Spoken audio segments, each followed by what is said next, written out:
அன்பின் இரகசியம்.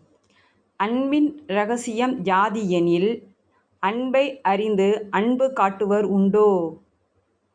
அன்பின் இரகசியம் என்னவென்றால், நாம் நேசிப்பவர் நாம் காட்டும் அன்பை அறியாது இருப்பதே.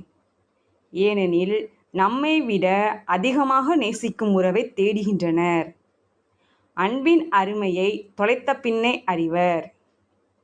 தொலைப்பதில் இல்லை அன்பு, தொலைந்து போகாமல் காப்பதே அன்பு. அன்பின் இரகசியம். அன்பின் இரகசியம் யாது எனில், அன்பின் இரகசியம் என்னவென்றால், நாம் நேசிப்பவர் நாம் காட்டும் அன்பை அறியாது இருப்பதே. ஏனெனில், நம்மை விட அதிகமாக நேசிக்கும் உறவை தேடுகின்றனர். அன்பின் அருமையை தொலைத்த பின்னே அறிவர். தொலைப்பதில் இல்லை அன்பு, தொலைந்து போகாமல் காப்பதே அன்பு.